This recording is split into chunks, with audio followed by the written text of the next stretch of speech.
This is a podcast by WellHouse Church, where certain things are fixed, the essentials of faith, and the best beer is served on tap, while everything else is just a matter of perspective. What's cracking, beer lovers? Hey, excited. Yeah, me too. Got another real ale that I'm very excited about.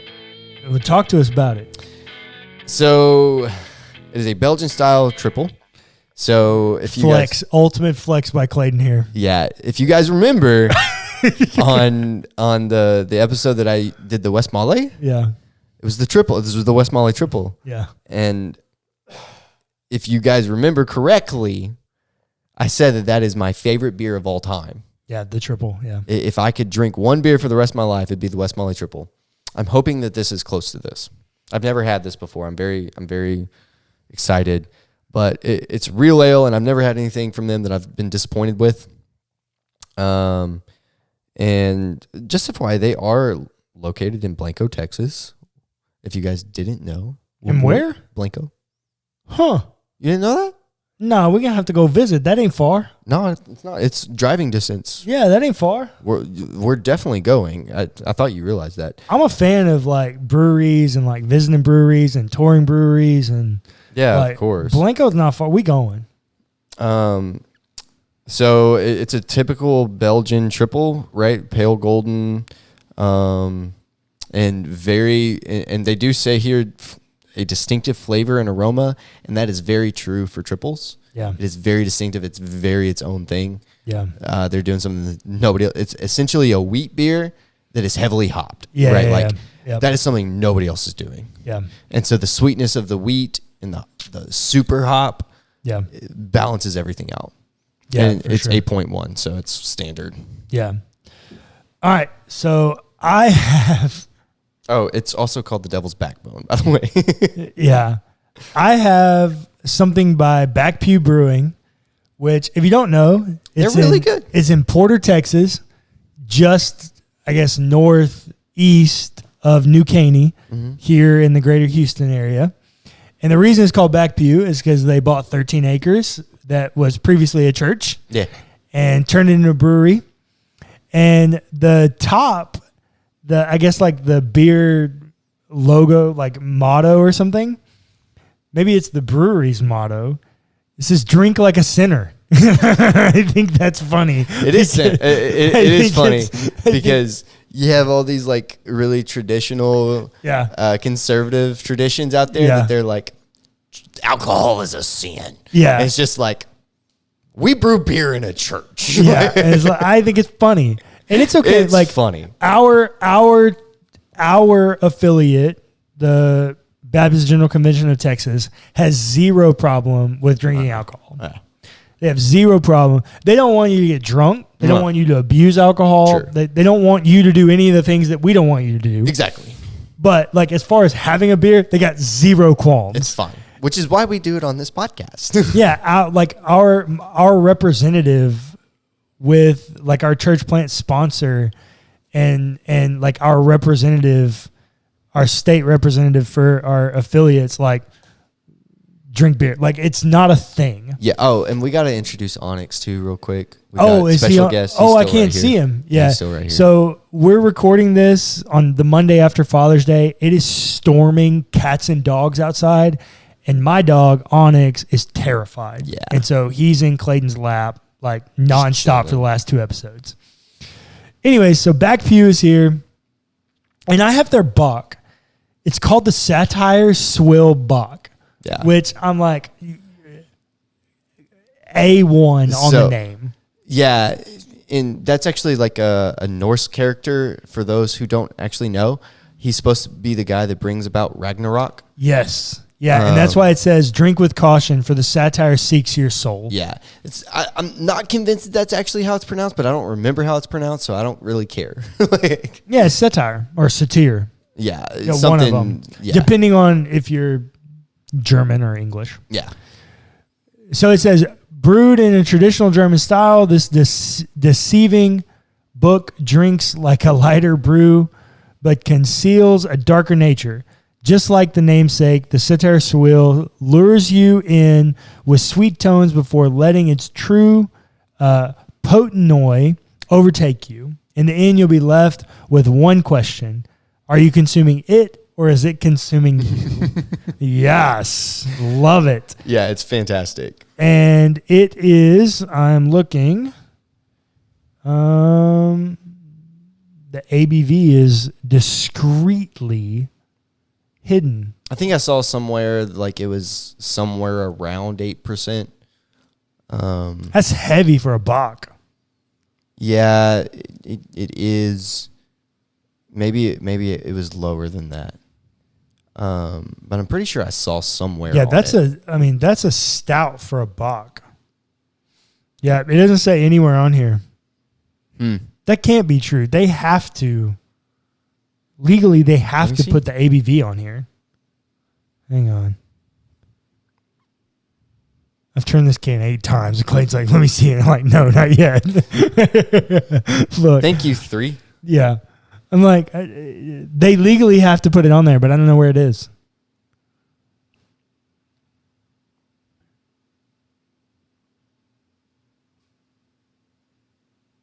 I genuinely don't think they put it on there. It's not on the can. It's not on the bottom stamp. I already looked. It's nowhere. It's not on here. It's literally not on there. Not on here. I'm pretty sure that's illegal. You have to put ABVs on alcoholic beverages, according to the FDA anymore. I don't know. I'm like 90% sure. What? So it's Back Pews. Yeah, you go to backpewbrewing.com and see if.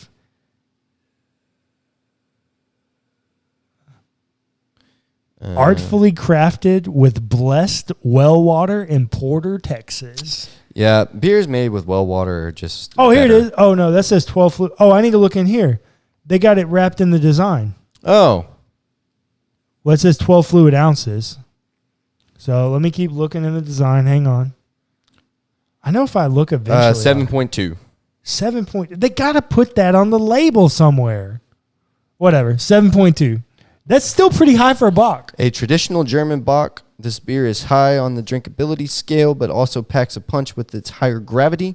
This traditional German lager is on the sweeter side with the crispness enjoyed by those who really know what lagers should taste like. Yeah. Interesting piece here.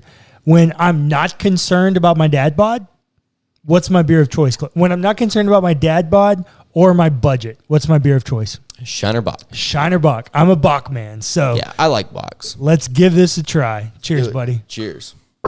Whoops.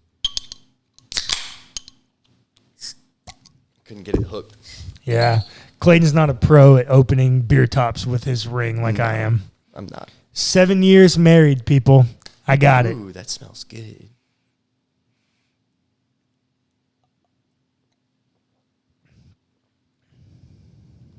Yo, that's close. Yeah, to the West Molly? It's not as hoppy as I would like it to be. Yeah. Or maybe it's not boiled. The wort's not boiled as long as I would like it to be. Yeah. Because it didn't pick up all of the hops that I would like, but yeah, it's pretty darn close. Nice. So I will say, that's the first beer from Back Pew that I'm like unimpressed with. Really? They're right. It's doing what they want it to do. It's just not my preferred Bock style, which is it's sweet, and it reminds me of the Crawford Bock. I'm not a big from Crawford Bock. Yeah, I'm not a Crawford Bock person. Not a huge fan. I'd much rather something like Shiner that's a bit more tart. Yeah, a bit more tart, a little bit heavier. Yeah. So just being honest, that's the first thing. Oh, I can even see the color on it. It's pretty light. Yeah, it's light. It's sweet. It's not my preferred, but it's doing what they want it to do. So shout out to them. It did what they want.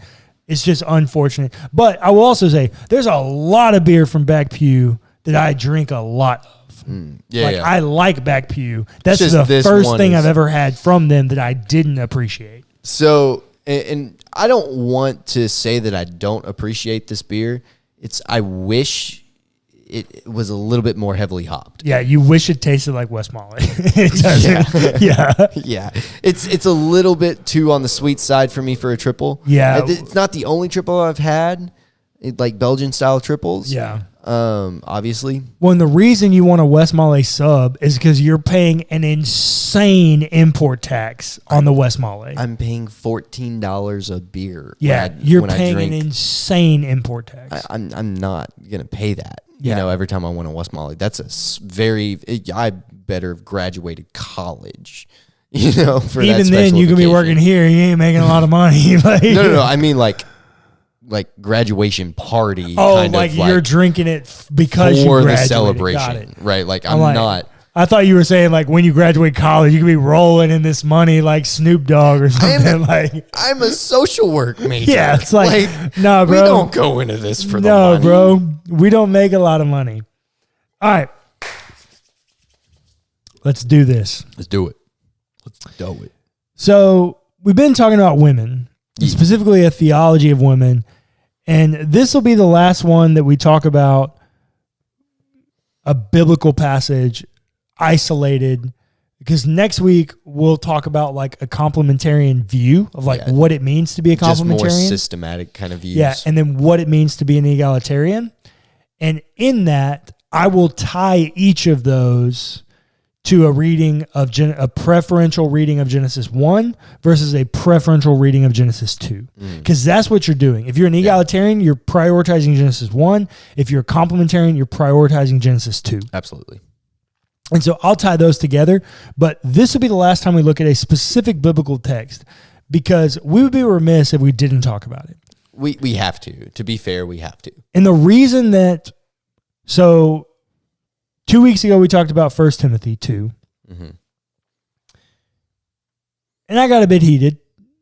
I'll be honest. I did say I was going to get heated, though. Yeah. So I'm not apologizing. I'm just saying I did get heated. We both got really heated, and we are very aware of that. Once again, I didn't call anyone stupid, and so I'm not apologizing. And I'm not going to apologize for getting heated for that. Yeah. Because I will apologize for getting heated over things that don't really matter, but to me, this matters. This matters. It's oppressing people. Yeah. It matters. Your opinion, you only have the right to your opinion until it steps on someone else's, someone else's rights. Yeah. Agreed. So then we went to 1 Corinthians 11 because it's a precursor to this conversation. Yeah. I think it's a massive precursor to this conversation. Oh, absolutely. Don't hear me saying that it's just like a footnote to the conversation. It is a massive footnote. And depending on which side you stand on, it's still massive, right? Like no. Regardless of what side you stand that's on. what I mean. Like, oh, yeah. Depending on which side you stand on, it is massive. Depending on which way you read it, right? Like that's more what I'm meaning. Well, I said it wrong. Yeah, what he's really trying to say is regardless of which side you're on, 1 Corinthians 11 is a massive piece of the conversation. Yes. 1 Corinthians 14 is a continuation of that conversation. And once again, we don't have all the time in the world because I could talk about this for hours, genuine hours. So 1 Corinthians 14 begins the conversation about orderly worship. And it goes through and talks about how you prophesy in what manner and tongues and interpretation and all these higher gifts and things. And those need to, that conversation has to happen. Yeah. Yes. But for our purposes, what that ends up telling us is that prophecy in 1 Corinthians 14, in the most simplified version, is modern day preaching. Mm-hmm. No more than 2 or 3, one at a time, must be an interpreter if you're going to use tongues, all this kind. It is modern day preaching. Yeah. Okay. We were just told in 1 Corinthians 11, women, you can do that. That's what he said. Pray or prophesy, just cover your head. Mm-hmm. That's 1 Corinthians 11. So then it doesn't make a whole lot of sense when you get to 1 Corinthians 14 and you read all of this, and this is picking up in 1 Corinthians 14:32, and the spirits of prophets are subject to the prophets. So what does that mean? that prophets discern prophets. Yeah. Were we just told in 1 Corinthians 11 that women can be prophets? Sure. Yes. Have we not learned through our series, Support Ladies, that there are numerous, countless Old Testament female prophets? Yeah. Post-law. Miriam, Huldah, keep Deborah, you go, right? Countless. Joel 2. Yeah. Right? Which shows up at Pentecost and Acts, like your sons and daughters will prophesy. That's the genuine Hebrew and the Greek, like regurgitation. Sons and daughters will prophesy. Sure. Not happening any other way. Like you cannot deny that. For God is a God not of disorder, but of peace. I don't think anybody's refuting that. Mm-hmm. As in all the churches of the saints. And note, the NRSV has a parenthetical here. Yeah. Now, I say that to say that's not a punctuation mark you have in ancient Greek. No. And you definitely don't have it in Koine Greek, which is Koine Greek is the language of the New Testament. He got hair all over me. Oh, Onyx? Yes. Yeah. It's summer, bro. He's shedding his coat. His bath is on Tuesdays. His bath day is Tuesdays. Today is Monday. So, yeah, he has not had a bath yet this week. And it's shedding like crazy. Anyways, what was I saying? You messed me up. Oh, ancient, like Koine is the language of the New Testament. Koine Greek is the commoner's Greek. Yeah. It's the marketplace Greek. I know Greek. I know Greek very well. At this point, 1, 2, 3, 4, 5, 6, 18. I have the equivalent of a minor. I'm 2 classes short of a major in Greek. I know Greek very well. Yeah. Koine Greek and Attic Greek or classical Greek are very different. Yeah. It's the same thing as like, or I guess the best equivalent would be like me having a conversation with some dude I meet in the grocery store versus me writing an academic paper. Okay, so for English majors out there, it's writing in high style versus low style. Yeah. No. Not exactly, yeah, but like... No, because it's also about the choice of word you choose. So jargon. Yeah, so it's about the... Which is high style. Well, but it's about the breadth of your vocabulary as well as your grammatical compilation. So I would still say that's high style, but... No, I don't think it's quite the same. But because like if I have a conversation with somebody that I just like randomly met at the like gas station, I'm not going to say all the things that I would normally say. And I'm not even going to think about saying a lot of the words and things that I know. I'm going to use... You're going to talk in low style. I'm going to use the vernacular. Okay. Yeah. There you go. Yeah. I'm going to use the vernacular.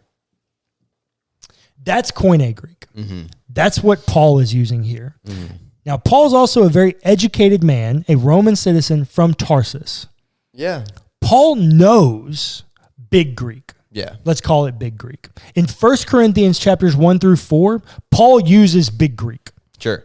Paul is clearly doing something different in 1 Corinthians 4. He's trying to show you that he knows what it is to be a wise man. Yeah. He's playing off that stoicism that they got going on there. He's letting you know how educated he is. He's doing something there. Yeah. The rest of 1 Corinthians, not like that. Mm-hmm. Paul is very clearly given over to the commoner's language, the vernacular. So he says, and this is... The parentheticals are really hard. Other translations put this in quotations. Mm-hmm. There comes with a theological interpretive like thing that happens when you put that in quotations. which I'll talk about here in a minute. I don't think they're wrong, but like you're making a determination of how to interpret this if you put it in quotations. Okay. Parentheses are not that far off because that's not a thing that you can do in Greek. Okay. You can't parentheticalize something. Okay. As in all the churches of the saints, women should be silent in the churches, for they are not permitted to speak, but should be subordinate, as the law also says. And I'm sorry, I was about to make a joke. We're gonna read the rest of this section, but we're gonna go in order. Yes. Clayton, I want to ask you a very, very serious question. Okay. Where does the law say that women should be subordinate and silent? To my knowledge, nowhere. Because honest to God, if the law said that, why would we have so many female prophetesses, right? That just, it doesn't say that. You're very correct. The law says that nowhere. There are some people, how do I say this nicely? There are some people of the Reformed, complementarian, John Piperite, John MacArthurite. That was not nice. It wasn't. It was, but it wasn't. Vein of theology. It was said in a nice tone, but with Yes. very derogatory words. Yes. Yes. So you caught that. There are some people in that vein trying to make the argument that it is a Roman law. That is also not the case. It is not in Roman law that women must be quiet either, especially not in church. Yeah. Why would they care what the Christians are doing in their church? It's just not Roman law. It's not in any law. Yeah. It's just not. So what do you do with that? Listener, go read all of the Torah. And if you find it, let me know. And by the way, go tell Joel, go tell the author of Kings, go tell Josiah, go tell a lot of people, go tell Deborah, go tell all these people that were women that took the role of prophet, where they were a spokesperson of God in the Old Testament, and tell them they were wrong. Yep. Because when you're a prophet, what do? You speak. You speak. It's literally what you, and not only do you hold speak authority over men. Well, not only do you do that, you speak on behalf of God. Yeah. Like if there's anyone ever speaking, you're speaking on behalf of God. I mean, and we looked at Huldah last week, right? Huldah. It's so funny. It is, say it like we that. did. I saw my story last week. Yeah.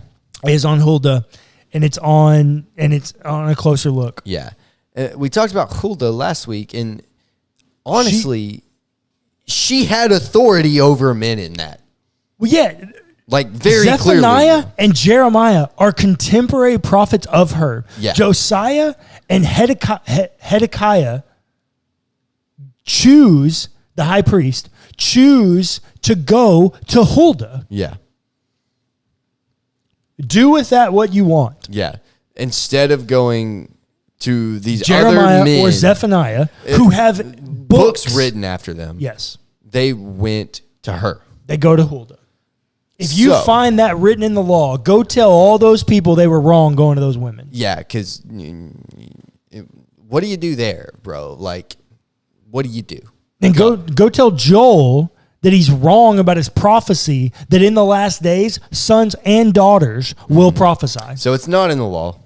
It's not in the law. It's not in the law. But I bring that up because very few people are talking about that fact, that's not written in the law anywhere. No, that's true.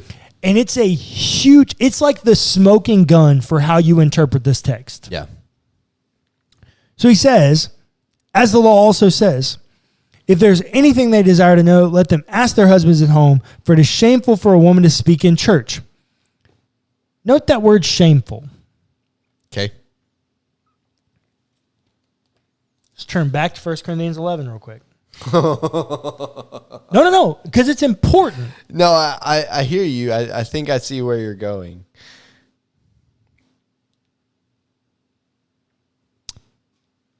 1 Corinthians 11:4. Any man who prays or prophesies with something on his head disgraces. Another word for shameful. Well, so it's a cognate of shameful. It's just the way it's written. We don't have a way to, you can't say, I mean, the closest would be shames his head, but it just doesn't, it doesn't flow in English, yeah. But any woman who prays or prophesies with her head unveiled shames her head. Don't miss that. We got the same cognate, same word. There's anything they desire to know, let them ask their husband home, for it is shameful for a woman to speak in church. Remember what I said about 1 Corinthians 1-4? That Paul's trying to show you that he's educated, that he can keep up with all these educated people that I won't curse. Yeah, the educated. I almost said Corinthianites. Yeah. The people that are abusing others because of their education, power, and social class. Yeah. Don't miss what Paul's doing here. There we go. That's a nicer way to say that. Don't miss Paul's setup in 1 Corinthians 11 about shame and what he's doing here with it being shameful for a woman to speak. Yeah. Don't miss that, because here's where it all comes together. For it is shameful for a woman to speak in church. Verse 36. Or did the word of God originate with you, or are you the only ones it has reached? So, end parenthesis. Yeah, in parenthesis. So when we read this earlier, like before we started recording, I was just reading it and I was just kind of looking at it, because this is always a text that has really I have struggled with. And I started asking questions, and, Cullen and I started talking through it. And I was like, it almost sounds kind of sarcastic now. Big sarcasm. Big sarcasm. What I think Paul is doing, and there are some very influential scholars that agree with me, I will also say, there are a lot that disagree, but there are also a lot who don't even try to massage these over. Yeah. They just say there's clearly a contradiction between 1 Corinthians 11 and 1 Corinthians 14.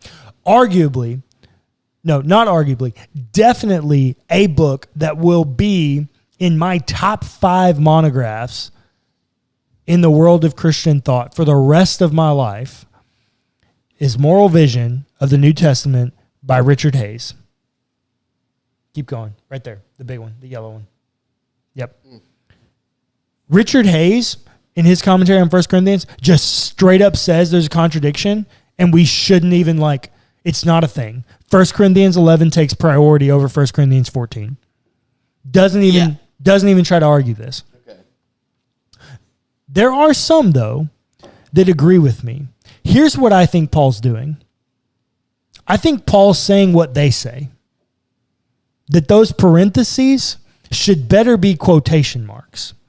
That Paul's regurgitating what they have chosen to say about them. And that's why he can say, did the word of God originate with you?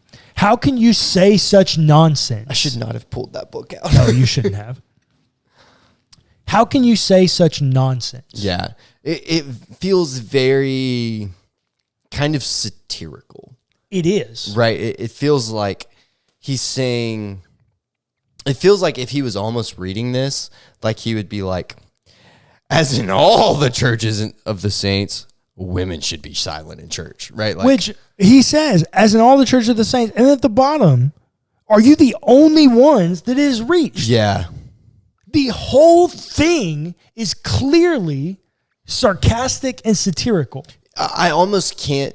You know those images that you see that are kind of abstract, that once you see what it's supposed to be, you can't unsee it that way? Yeah. That is now how I feel about this text. A good example of this, and it's not abstract, but it is something that once you see it, you can't unsee it, is the arrow in the FedEx label.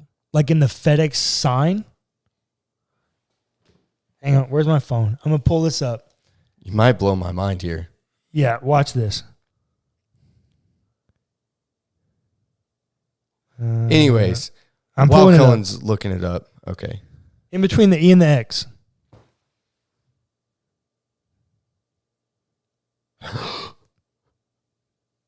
You'll never unsee that. You screwed me, bro. You'll never unsee that. It's exactly what it is. That is what's happening now. Because the word of God did not originate with the Corinthians, obviously. Clearly. We've got thousands of years of the word of God, the scriptures. Before the them. Corinthians. Yeah. So clearly and it hasn't only reached them. That's Yeah. the second clause. So clearly, like, there's no other way to see that. I don't think so. I can't see it any other way now. I'm sorry, but like once you look at it that way, like listeners, if you got another way that you can read that, hit me up with it because I'm interested to see if you can find another way to see that. There are people that see it other ways. I just don't think they're sufficient. Oh, sure. And like when you keep going, It's like the Rorschach ink blots. anyone who claims to be a prophet. Clayton, in the Old Testament, do we have female prophets? Yes. Clayton, in 1 Corinthians 11, did Paul just tell women that they could prophesy? Yes. So wouldn't that make women prophets? Yes. Okay. Anyone who claims to be a prophet or to have spiritual powers must acknowledge that what I'm writing to you is a command of the Lord. What's the command? To do worship, to do prophecy orderly. That's the entire section Yeah, that's of the exactly what's conversation. happening here. It's not a conversation about women. Yeah, you can't look at that section independently. It's a conversation about order. Yeah. Then he says, anyone who does not recognize this is not to be recognized. Can we go back to verse 1 for a second? Because I just went back and read it. Pursue love and strive for spiritual gifts, and especially that you may prophesy. That you may prophesy. Yep. I'm sorry. Like we looked at women, we did all the things, right? How is not letting women pray and prophesy and have authority over men loving? So you just brought Right, up like- number 1, verse 1, right? Yeah. And what does he say? Love and pursue love and strive for the spiritual gifts, especially that you may prophesy. Exactly. The end of the chapter. Verse 39. So, my friends, be eager to prophesy, and do not forbid speaking in tongues, but all things should be done decently and in order. It's not a gender conversation. Paul's lumping that in because he's already told them to prophesy in 1 Corinthians 11. And now he comes to order. And he's saying, and oh, by the way, your whole nonsense idea of order is just that. Nonsense. Shut up and let the women speak. They can speak. Stop telling them they can't speak. The law doesn't say that. Nothing says that women shouldn't speak. Be eager to prophesy and do everything orderly. That's the conversation. Where's my Fundamentally. gavel? Yeah. That'll preach, man. Freaked out a fly. They're everywhere here, man. Yeah, it's that time of the year. I'm so glad we did this episode because this is a conversation that needs to be had. Now, Go I do ahead. want to preface. This is my interpretation Sure. of the Corinthian letter. 14. It is not the only way to interpret it. Absolutely. It is my preferred method. It is the way I interpret it. It's not the only way. I do think it's the right way. Now, I would like to say, I want everyone to go into the community group and whoa. Whoa. the community group. There we go. The community group on Facebook. And let us know how you read this text. Yep. I want to know. We want to know. We will have some genuine, honest, loving, gracious conversation about this. Yeah. If there's not loving, gracious conversation about this, you will be removed from the conversation. Yeah. But I want us to have this conversation. Yeah. And I will say, right now, I can get heated because I'm having a conversation with no one. We're having a conversation with our brother. Yeah, there's not an individual on the other side of this. If you come at me with a different interpretation, I'm not going to shame you. We will have an honest, genuine conversation about it. One of my best friends, literally, we've been friends. What year did I meet him? Which person? KD. 2008. Oh, earlier than that, huh? Probably so. Well, I didn't know him very. Like 2008 is when we started hanging out. Yeah, that's probably fair. So, arguably one of my best friends for the last 13 years is a complementarian. Yeah. And reads this verse and all these verses very different than me. Yeah. I don't talk to him the way that I talk here. No. Because in all things, right? 1 Corinthians 13, the text right before this. Do all things in love. Do all things in love. If I speak in tongues or mortals and of angels, but do not have love, I'm a noisy gong or a clanging cymbal. Yeah. If you come into the community group, we will have an honest conversation of grace. Absolutely. My tone and posture here in this conversation is not the tone and posture I would have if I were speaking to an actual person on the other side. And we have to acknowledge that. And maybe this needs to be a disclaimer. Yeah. Like for all future episodes. When we do get heated on this podcast because we do care about the topics that we talk about. Yeah. Deeply. And this one is very different. And when we had the conversation about the Bible and those sorts of things, we got really heated. It's because we care. When we get heated, we are not getting heated with you as the person who holds that belief. We are heated about the conversation because we care about it. But it is not a reflection on our feelings of you who hold the position. Yeah, my conversation here, my tone here is not a problem with the individuals that hold this position. It's a problem with the conversation around people that hold this view. I think that's a fair way to say it. I got that from Dave Chappelle. Oh. My problem has never been with the transgender community. My problem has always been with the narrative around the transgender community. I still have such a hard time with Dave's comment about that. Well, he is right. As far as people in a hilarious predicament, it's them, right? Like they're born as somebody who they're not. Like, and they got to admit that's a little funny. He's right. It is. Like, it just happened. And so in the same way... My social work brain is going nuts right now. In the same way, my problem is not with people who hold this view. My problem is with the conversation around people that hold this view. No, and I think that in this scenario, that is true, right? Like, I am willing to say that, like, there needs to be more open, honest communication about women in ministry. Yeah. On the theological side rather than the social side. Because on the social side, lots of people are like, yeah, let's do it. Let's deny this conversation about theology. Yeah. Right? There are a lot of people doing that. And they're like, oh, no, we just do it because we do it, right? Like, that I don't think is okay. Yeah.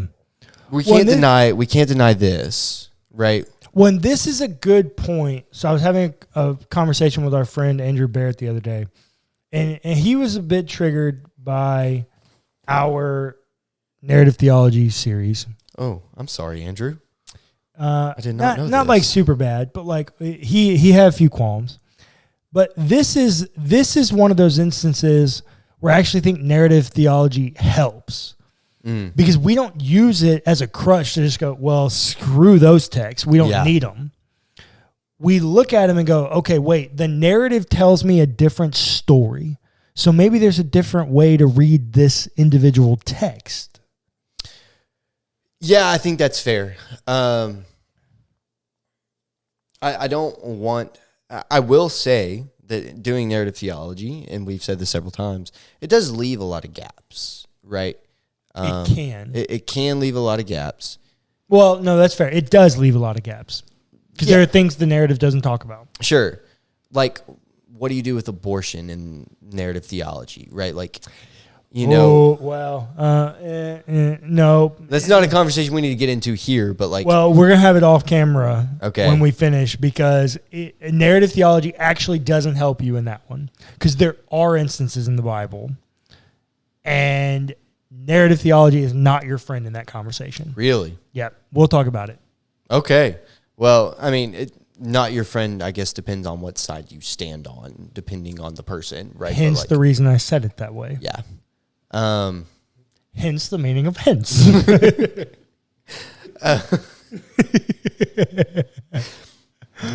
Overall,